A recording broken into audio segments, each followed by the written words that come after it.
Señor les bendiga, hermanos.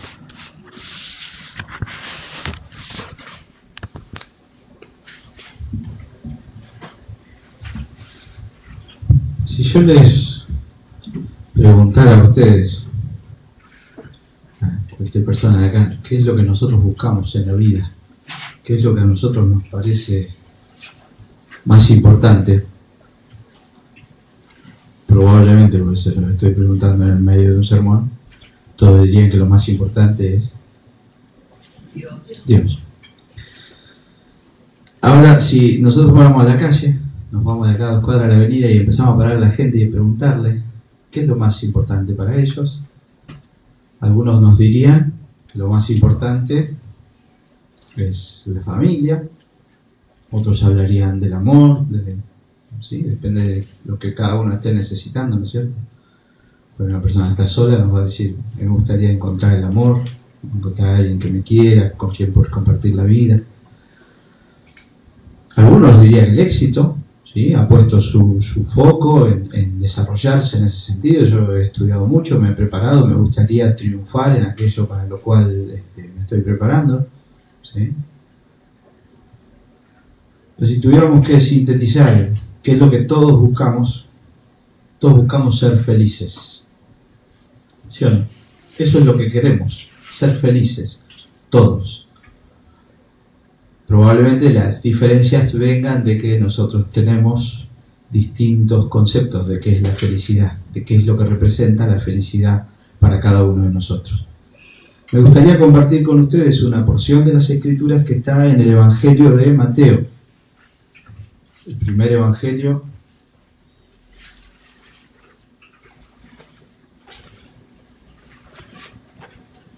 en el capítulo 19 y el versículo 16.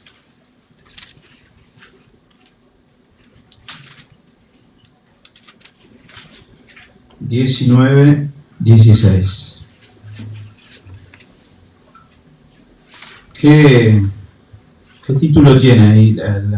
Tiene, los que tienen una Biblia con títulos. El joven rico. ¿Conocen esta historia?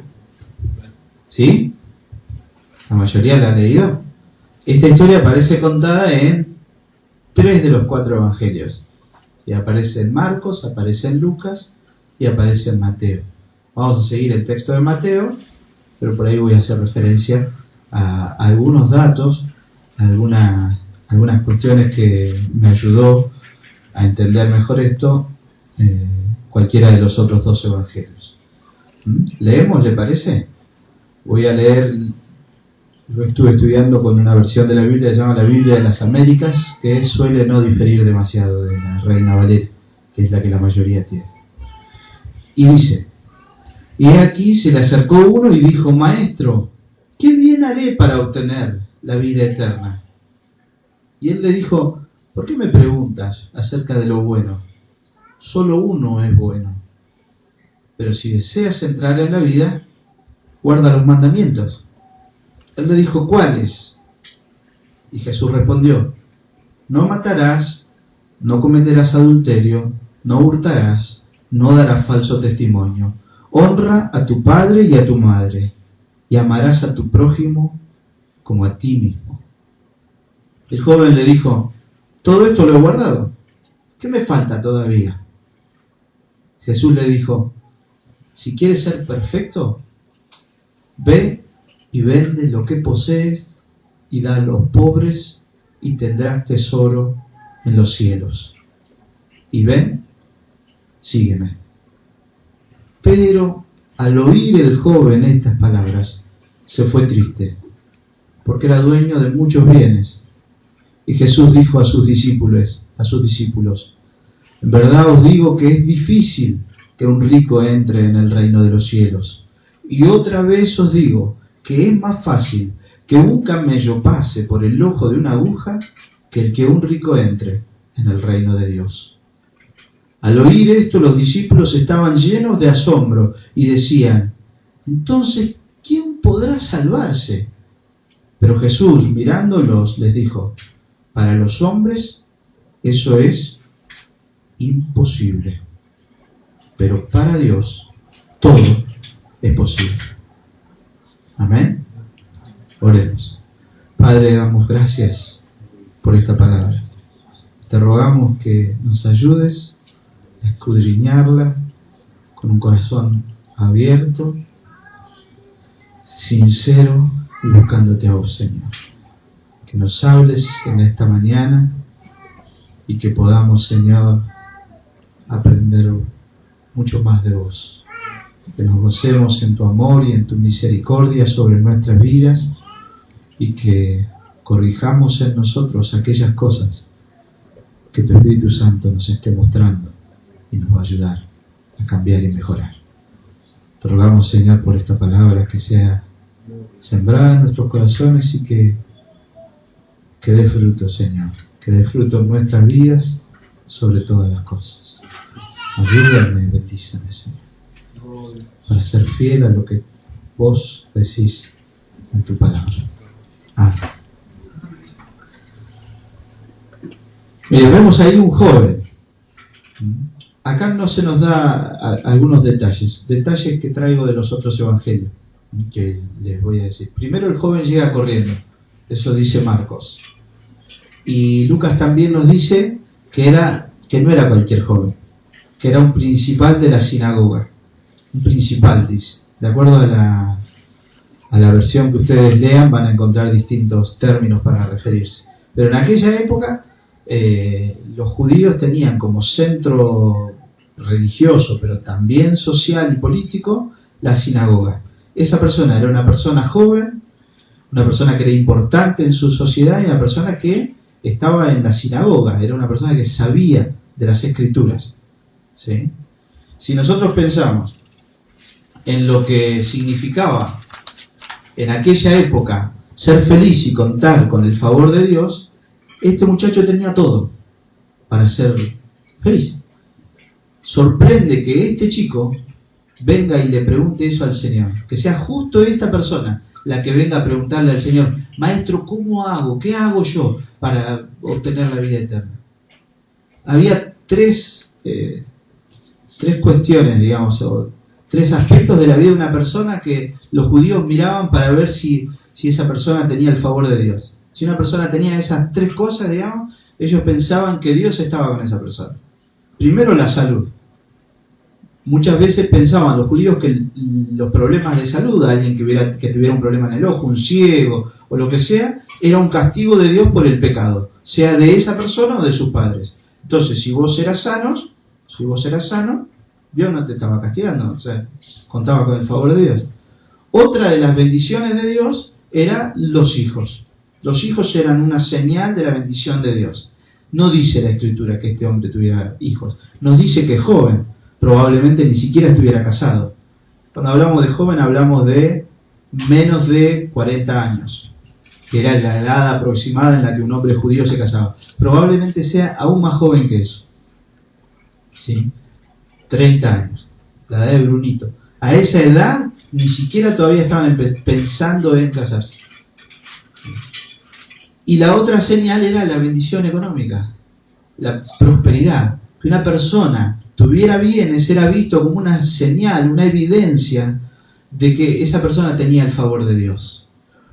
Malinterpretando quizá como la palabra de Dios en todo el Antiguo Testamento habla de la bendición económica como una señal, como una bendición para la obediencia. ¿Sí? Hay muchos versículos en el Antiguo Testamento que dicen, si obedecen, yo los voy a bendecir, sus campos van a dar buenos frutos. ¿Sí o no? ¿Los han leído esos versículos? El tema es que esos versículos son para Israel como nación, no eran para los individuos, eran para la nación de Israel. Si ustedes me buscan, si ustedes me siguen, si ustedes me obedecen, van a ver mi bendición sobre ustedes como pueblo, como nación. Y lo vemos en todo el Antiguo Testamento.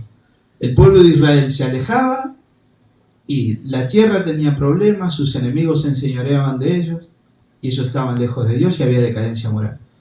¿Sí? Por ahí, en esta época, en la época de Jesús, todo el Antiguo Testamento había sido ya como malinterpretado, ya le habían ido buscando la vuelta, le habían agregado tanta religión que había esto ya sido interpretado en lo individual, en el plano individual. Si vos tenés plata, es porque Dios te bendice. O sea que la persona que tiene mucha plata es el favorito de Dios, ¿no? Ese es el razonamiento. Un razonamiento que aún hoy nosotros vemos, ¿sí o no? En algunos lugares ese es el razonamiento, pero no es eso lo que la Escritura dice. Y entonces en estos dos primeros versículos se le acerca a este joven a Jesús y le dice: Maestro, qué bien oré para obtener la vida eterna. Si lo tiene todo, tiene plata, tiene salud, tiene juventud, tiene una posición social, ¿qué más necesita? ¿Por qué viene a plantear esta pregunta? Evidentemente este joven ha experimentado que todo lo que él tiene no le alcanza. No le alcanza, él sabe que hay algo más. Él intuye que hay algo más, que necesita algo más. Hay inseguridad, hay angustia en él. Y viene y le dice: Maestro, ¿qué tengo que hacer yo para tener la vida eterna? Y qué bueno, porque él viene a la persona correcta, que es Jesús. ¿No? ¿A quién le vamos a preguntarse? Pedro dijo: Señor, ¿a quién iremos? Si solo tú tienes palabras de vida eterna. ¿A quién le vamos a preguntar sobre la vida, sino a aquel que es la vida? Él vino a la persona correcta, pero vino con la pregunta incorrecta. Él vino a preguntarle al Señor: Señor, ¿qué tengo que hacer yo para tener la vida eterna? Y le dice al Señor: Maestro bueno. Y Jesús le dice: ¿por qué me venís a preguntar de lo bueno? Solo hay uno bueno, que es Dios. Pero si querés saber qué tenés que hacer para entrar en el reino de los cielos, ¿qué tenés que hacer? Obedecer todos los mandamientos. Sí, dice el chico, sabe, está en la sinagoga, no es alguien que no conoce. Él conoce los mandamientos desde su juventud, desde su niñez. Y el Señor le dice: ¿cuáles? Y le nombra los que leímos. No matarás, no cometerás adulterio, no hurtarás, no darás falso testimonio, honra a tu padre y a tu madre, y amarás a tu prójimo como a ti mismo. Algunas cuestiones sobre las que poner los ojos ahora en esto, en lo que dice el Señor. Primero, Señor Jesús no nombra los primeros 4 mandamientos. Los que están decían que estaban en 2 tablas, ¿no? Podríamos agrupar los mandamientos en los mandamientos hacia Dios y los mandamientos hacia nuestro prójimo. Jesús le nombra los mandamientos que tienen que ver con el prójimo. No nombra: amarás al Señor tu Dios, no tendrás dioses ajenos delante de Él, no te harás imagen. Nombra los que tienen que ver con los mandamientos vinculados al amor al prójimo. Y agrega otro mandamiento, lo nombra acá, que no está en la lista de los 10 mandamientos de Moisés. Está en el Levítico. ¿Cuál es? Amarás al Señor tu Dios, no. Amarás a tu prójimo como a ti mismo. Porque forma parte del Levítico, dice así todo completo: amarás al Señor tu Dios con todo tu corazón, con toda tu alma, con toda tu mente, y a tu prójimo como a ti mismo.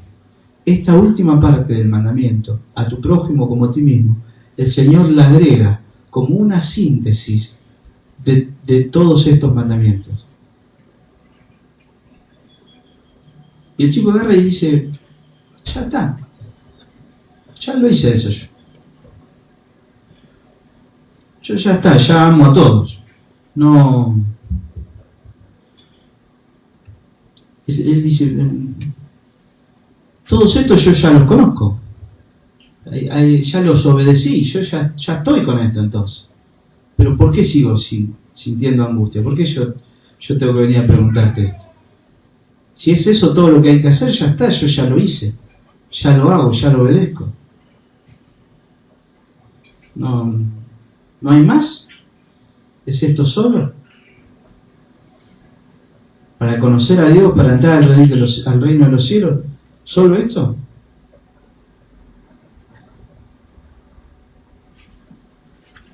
Vuelvo al texto. ¿Qué me falta todavía?, le pregunta el chico. Ya está, yo ya lo hice todo, ya cumplí todo.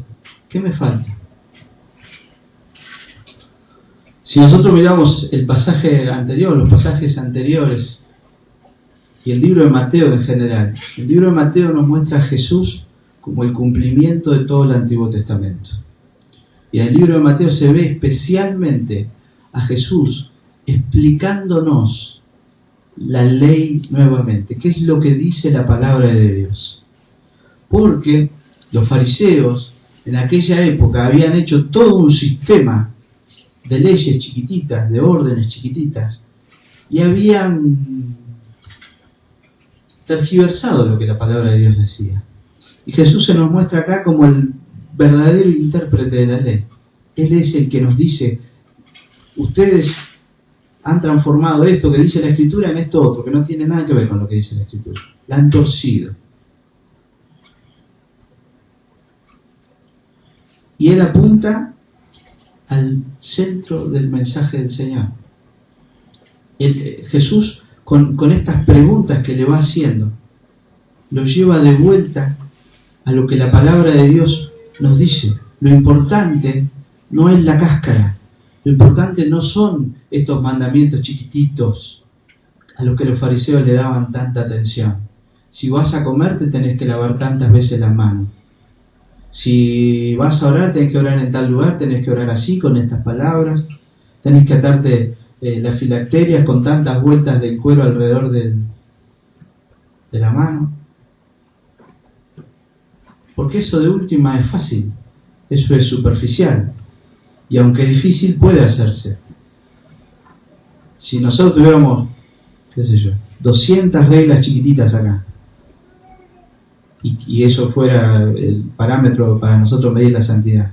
A la mañana cuando te levantás tenés que apoyar primero la pierna derecha y atarte primero los cordones de la pierna derecha y después los de la izquierda. 3, 4 veces nos vamos a equivocar. A la quinta ya lo internalizamos y lo hacemos. A eso habían reducido los fariseos la ley. Por eso este chico dice: ya está, ya lo hice a esos mandamientos. Yo ya los cumplí. Él estaba reconfiado de él.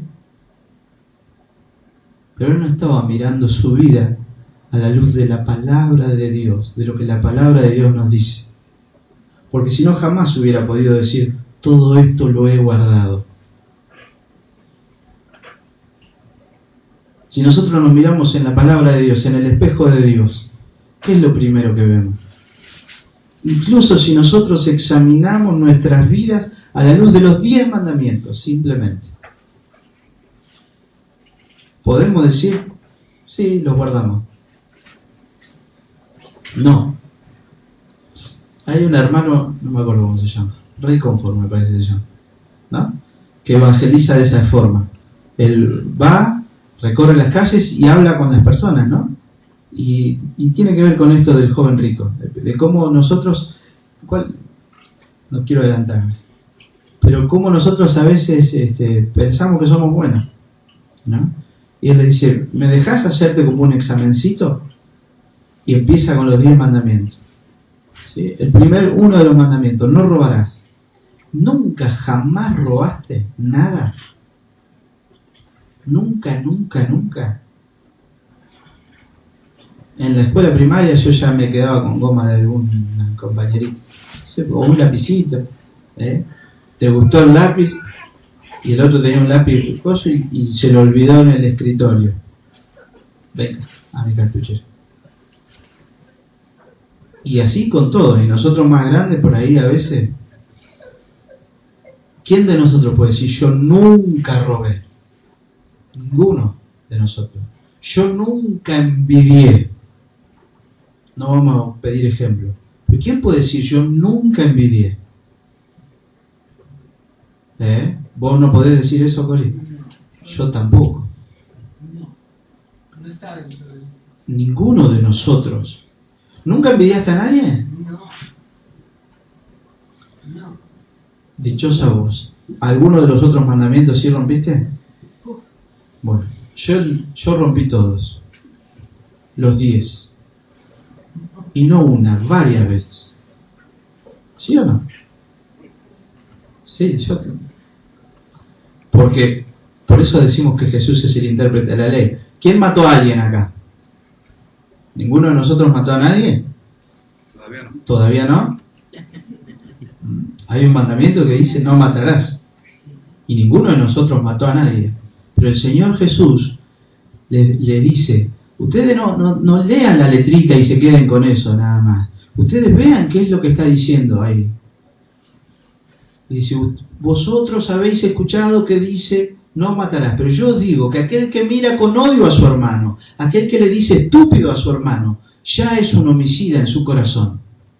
¿Cuántas veces nosotros hemos pensado? La escuela, alguno con ¿por qué no se martillará el dedo? ¿Algún pensamiento malo de alguien que no? Sí, eso sí. Y el Señor nos dice que ahí estamos matando. La palabra del Señor dice, no adulterarás. Nosotros los hombres. Yo nunca engañé a mi esposa con nadie. Pero el Señor Jesús dijo, aquel que mira por un ratito, ya pecó en su corazón. Y entonces cuando nosotros vamos a la perfecta ley de Dios y nos miramos reflejados en ella, jamás podríamos decir, todo esto lo he guardado. No he guardado nada. Y este joven dice eso. Porque él dice, ¿qué hago yo? ¿Cómo hago yo para entrar al reino de los cielos? Le pregunta. Ahí está el problema. Está preguntando mal. ¿Qué hago yo? Y el Señor le dice, bueno, ¿querés saber qué es lo que vos tenés que hacer? Obedecer los mandamientos. Si vos obedeciste a todos los mandamientos, tu entrada al cielo está garantizada. ¿Cuáles? No matará, no adulterará. Bueno, listo, eso los tengo, ya está. ¿Me falta algo más? Y ahí Jesús termina de hacerlo, que el chico se mire en lo profundo. ¿Y qué le pide? Andá, agarrá todo lo que tenés, vendelo. Esa plata, dásela a los pobres. Hacete tesoros en el cielo. Y entonces vení, seguime. Dejalo todo por mí. Hay dos personas a las que Dios le pide un sacrificio en la Biblia. Una es Abraham, la otra es este joven. El sacrificio que el Señor le pidió a Abraham. ¿Abraham lo hizo? Sí. ¿Qué le pidió a Abraham el Señor? Su hijo. Su hijo que podía ser lo más preciado, el hijo de su vejez. No había tenido hijos Abraham y en su vejez el Señor le da un hijo. Y un día se lo pide. Llevalo a la cima del monte y sacrificámelo a mí. No fue contento Abraham, pero fue. Y Abraham creyó a Dios y le fue contado por justicia, dice la palabra del Señor. A este joven se le pide este sacrificio. Hago esta aclaración, no se nos pide a nosotros eso, Ninguno de nosotros es rico acá. Se le pidió a este joven, solo a este joven, porque estaba leyendo, hay otro joven que sintió que este pedido que el Señor le hizo a él era para sí. Se llamaba Francisco y vivía en Asís, en Italia. Era un chico que, una familia muy rica y tenía todo. Y él estaba asqueado ya de su riqueza. Y entonces él hizo esto. Él cuando leyó esta escritura, él pensó, esto también es para mí. Y fue y lo hizo. Pero acá el Señor se lo está pidiendo a este joven. Solamente a este joven. Y entonces el joven fue, agarró todo lo que tenía, lo vendió, se lo dio a los pobres y se convirtió en un discípulo del Señor. ¿No es cierto? No. Se fue triste. porque tenía mucho, dice la palabra del Señor. En el Evangelio de Lucas hay algo precioso. Dice la palabra que cuando el joven vino y se acercó al Señor, el Señor lo amó. Como que le gustó ver a un chico preocupado por estas cosas, que viniera a buscarlo. El Señor sabe y conoce el corazón del hombre. Él vio que en el corazón de ese jovencito lo que había era amor a Dios, pero el amor mayor era hacia quién? Hacia él mismo y hacia sus riquezas. Él era esclavo de sus riquezas. Él era esclavo de sus riquezas. Yo no soy esclavo de mis riquezas porque no tengo muchas, pero muchas veces nosotros somos esclavos de nuestros bienes. ¿Sí o no? Pensamos, ese es el problema muchas veces con el dinero, con las posesiones. Más en esta época, donde nosotros tenemos acceso a un montón de cosas. ¿Sí? Mis abuelos, mi bisabuela Eustaquia en el campo tenía una olla, un plato para cada uno, un tenedor para cada uno. ¿Cuántos platos tenemos nosotros? Nos han ido regalando, no tenemos quien los rompa, no rompemos platos, entonces tenemos muchos platos. ¿Sí? No tanto. No tanto, yo no. Vos no tenés tantos platos. No, yo le regalo a mi hijo. Bárbaro, ser desprendido es así, porque si nosotros nos aferramos a las cosas, son las cosas las que no nos sueltan después. Este chico era un esclavo de sus posesiones. Él quería la vida eterna. Pero el que más tiene, más quiere. Eso es lo que pasa.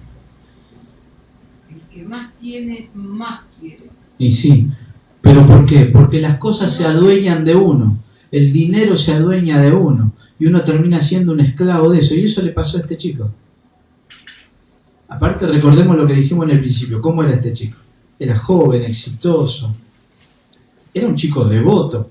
Porque para decir, yo he cumplido todo esto, tiene que haber tenido una vida recta. Si no, salía cualquiera y le hubiera desatado. ¿Qué hablás vos si yo te vi con tal? No. Era un hombre recto. Era un hombre obediente a la Escritura. El problema es que él se pensaba que ahí estaba su mérito. Jesús le apunta al centro de su cuestión.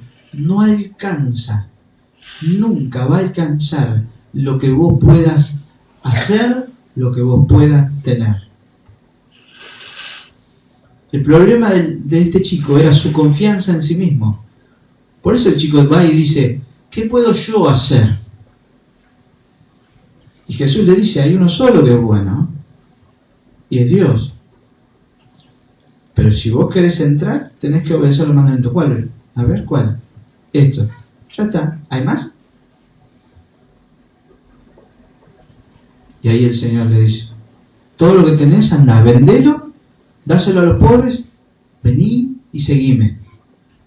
Deja todo y seguime. Todos esos mandamientos que el Señor le muestra, a propósito, el Señor, obvio que a propósito, el Señor sabe que lo que dice y cómo lo dice. Por eso no dice la parte del mandamiento del Levítico que yo no les dije. Amarás al Señor tu Dios con toda tu alma, con toda tu mente, con todas tus fuerzas. Porque nosotros decimos eso y nos preguntan, ¿vos amás al Señor con toda tu alma? ¿Qué decimos? Sí, porque es difícil de comprobar eso. Pero ¿cómo nosotros amamos al Señor? A través del amor a nuestros hermanos, a través del amor a los demás.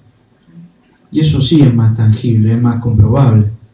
Por eso Juan dice, nadie diga que ama a Dios si no ama a su hermano. El que dice que ama a Dios si no ama a su hermano, miente. Porque amamos a Dios en nuestro hermano y a través de nuestro hermano. ¿Se entiende? La solución a la pregunta que hace el chico no está en él, no es lo que él puede hacer. Es más, la solución está en aquel al que él le está preguntando. Y no se da cuenta porque él se está mirando a su mismo. Está en el resto del mandamiento. El Señor le dice a él: poné a Dios en primer lugar. Antes que tu plata tengo que estar yo. Tiene que estar el Señor. Él le dice: vos no podés confiar más.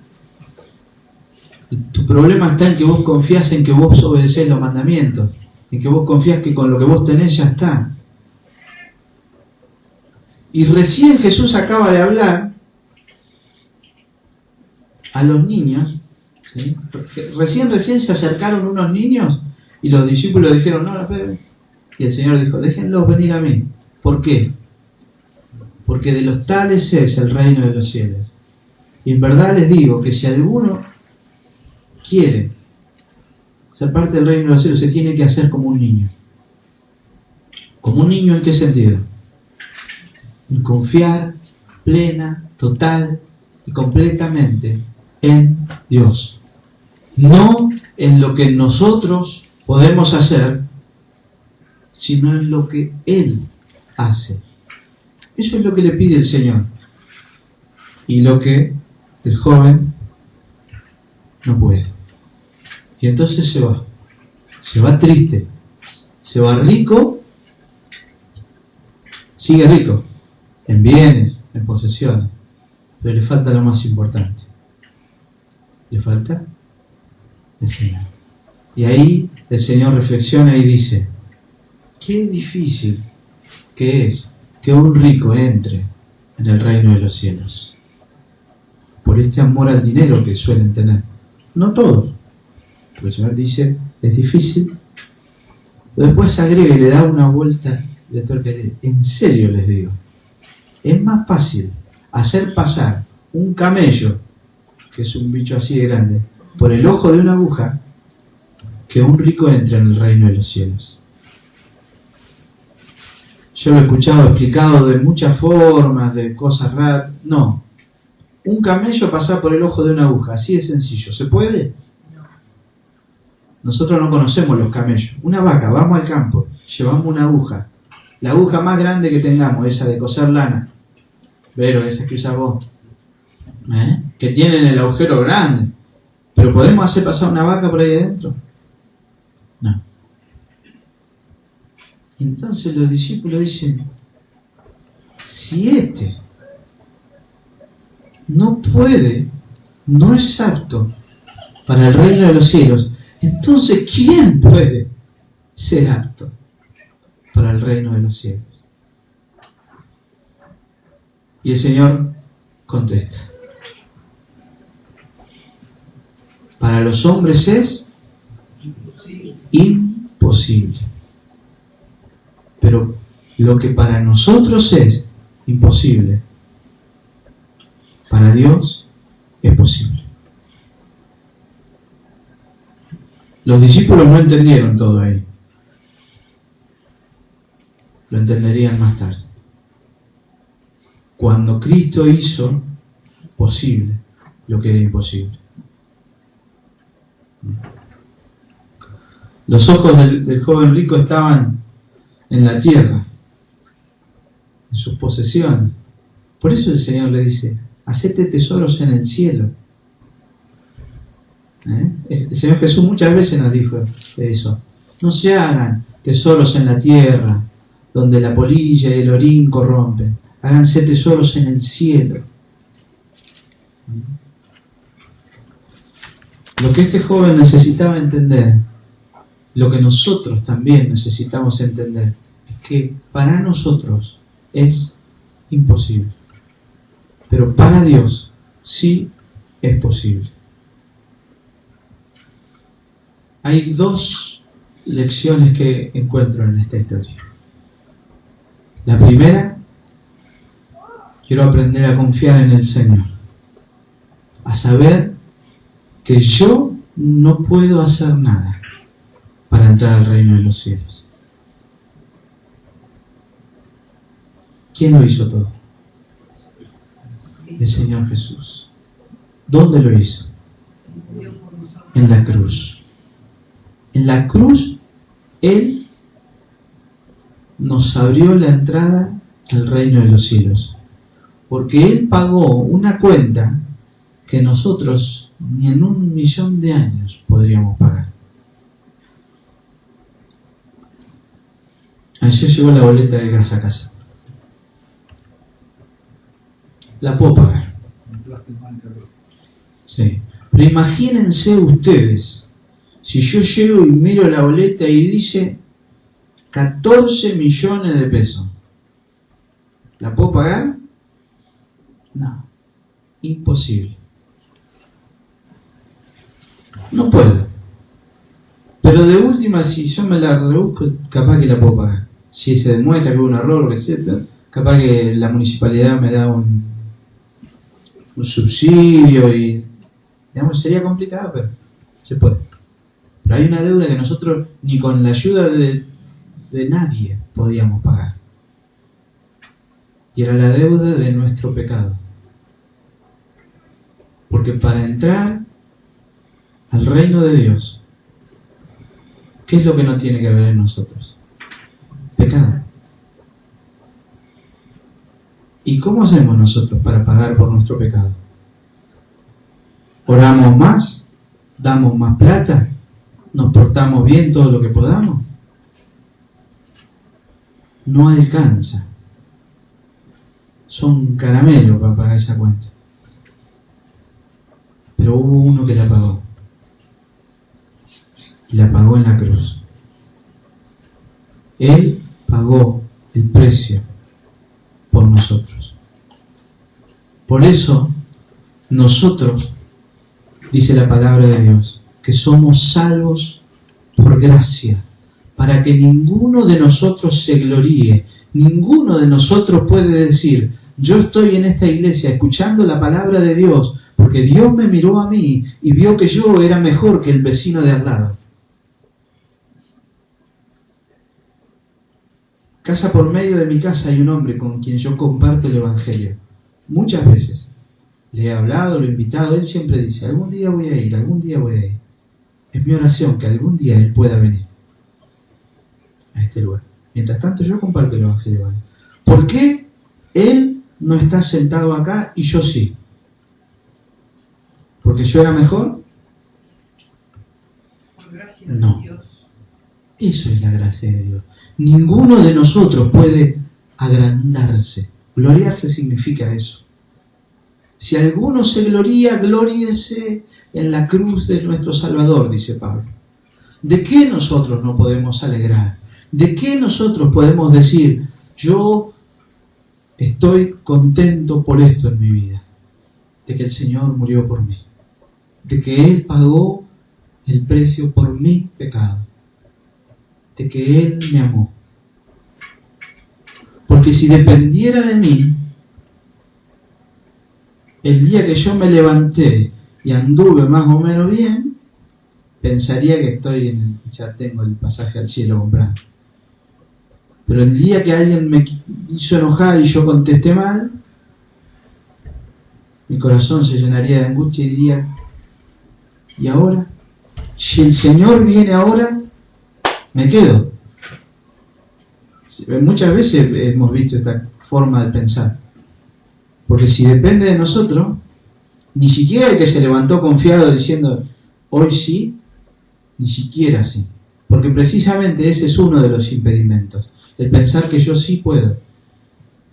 Y el Señor lo dejó bien clarito. Para los hombres es imposible. El problema de este joven no es que era rico solamente. No está mal ser rico.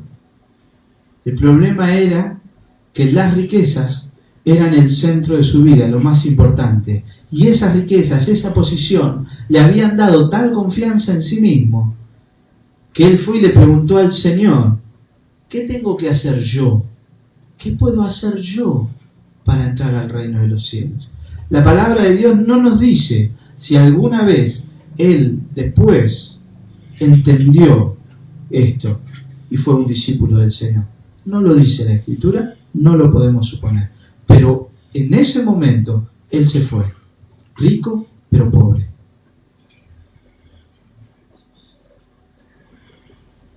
Y lo segundo que aprendo de este pasaje es que el único que puede hacer lo imposible es Dios. Yo he escuchado este versículo aplicado a un montón de cosas, de las cuales no está hablando este versículo. Lo imposible que está hablando acá es que nosotros nos reconciliemos con Dios. Es que nosotros podemos ser llamados hijos de Dios. ¿Cómo hacíamos nosotros? No podíamos. Y hubo uno que lo hizo posible. Eso recordamos hoy en la cena del Señor. Que lo que para nosotros era imposible, porque la palabra de Dios dice que ninguno de nosotros buscaba a Dios. Todos le dimos la espalda. Pero Él nos llamó y nos hizo nacer de nuevo por medio de su Espíritu Santo. Y por eso nosotros hoy podemos hacer un montón de cosas que nos era imposible. Podemos amar a Dios. Porque el Espíritu Santo nos hizo nacer de nuevo. Podemos confiar en Dios. Todos los días un poco más, todos los días aprendemos que no es por lo que yo pueda hacer, sino por lo que Él ya hizo. Y si mi confianza está puesta en lo que Él es, en lo que Él hizo, mi vida tiene una roca sobre la cual estar segura. Él hizo que yo, rebelde, pecador, lo amara, que apreciara la santidad. Yo me gozo en ver la obra de Dios en mi vida. Las pocas veces que yo puedo decir, en esto cambié, en esto el Señor ha obrado en mí.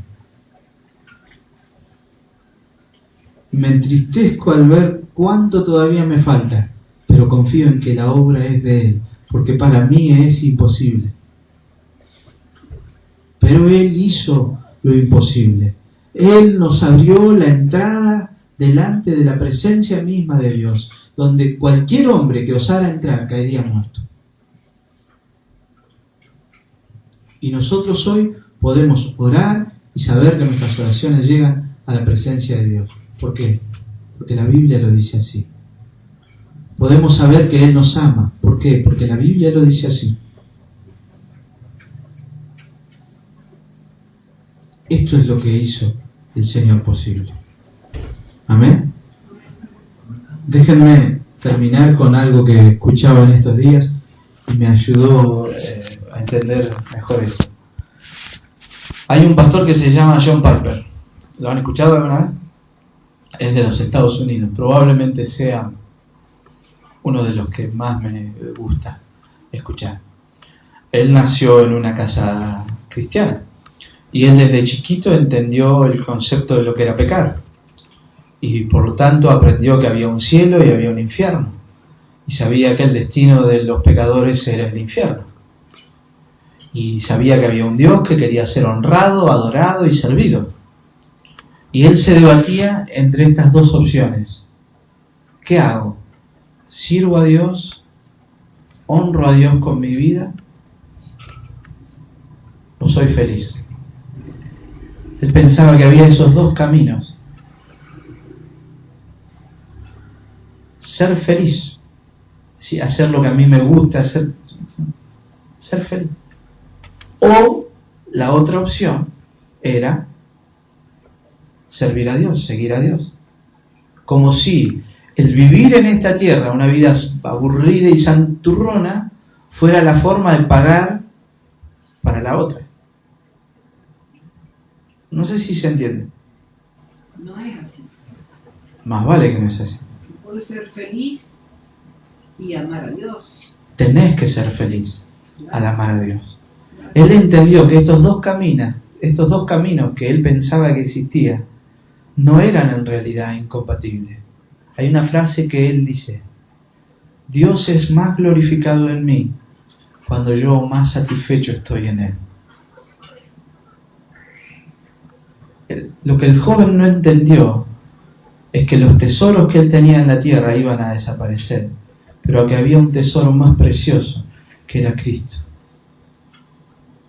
Conocer a Cristo, amar a Cristo, saber cuánto Él nos ha amado, cuánto Él ha hecho por nosotros y para nosotros, nos llena de gozo y de felicidad.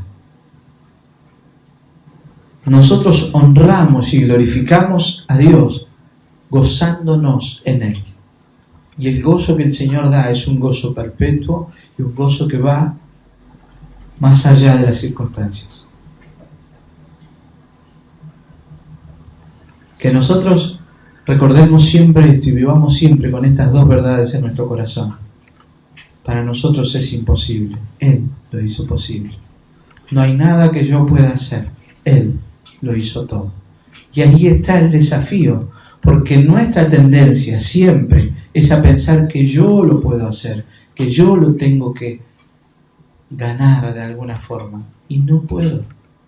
Nuestro trabajo es aprender a depender cada vez más en Él, a confiar en Él como un niño.